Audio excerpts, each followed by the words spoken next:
BJP Hyderabad उम्मीदवार माधवी लता के खिलाफ मुकदमा कर लिया गया दर्ज। बीजेपी पार्टी के हैदराबाद पार्लिमानी हल्के की उम्मीदवार माधवी लता के खिलाफ हैदराबाद में एक केस दर्ज कर लिया गया है। इनके खिलाफ आईपीसी की दफात के तहत अवामी नुमाइंदगी एक्ट की दफ़ा 132 के तहत मलकपेट पुलिस स्टेशन में मुकदमा दर्ज कर लिया गया है। ज़राए के मुताबिक पोलिंग बूथ में दाखिल होकर बुर्खापोश खवातीन के चेहरों और आईडी कार्ड्स की जांच पर वो तनाज़े में घिर गई।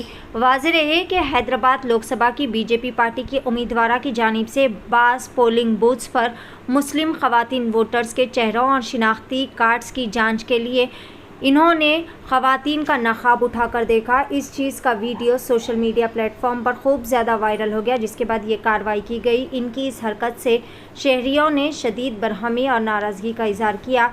इनका कहना है कि माधवी लता आज़ादना और मुनसिफाना पोलिंग में रुकावट डाल रही है और ख़ास तौर पर मुस्लिम खवातीन को निशाना बना रही है।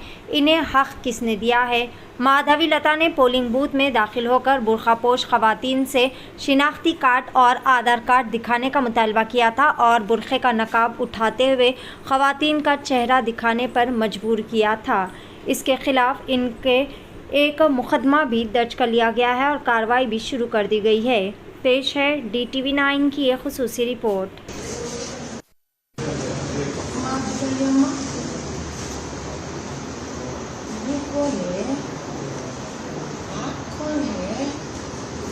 आपका दूसरा आधार कार्ड है आपका? ये चल पहले बनाई से कितने साल पहले बना फिल्म ये? मैं तो 38 ही होती है, मैं तो 44 इंटी वयसु మేడం అబ్బారంటే ఏంటంటే ఇలా ఉన్నాక డిలీట్ అయిందనేసి ఎన్రోలేషన్ ఉందా? ఉంది డిలీట్ అయిపోయింది అమ్మ పంపించేసాను నేను పెళ్లి చేశాను మేడం డిలీట్ అయింది మళ్ళీ చేసిన ఫ్రెండ్ ఉంది ఉంది ఈడనే ఉంది.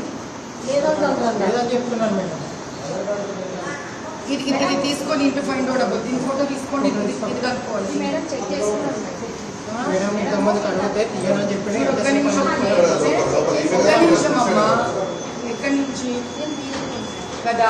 గవర్నమెంట్ నుంచి కదా. ముందు నేనే నమ్మకూడదు, గుర్తుపెట్టుకో సంగతి. నువ్వు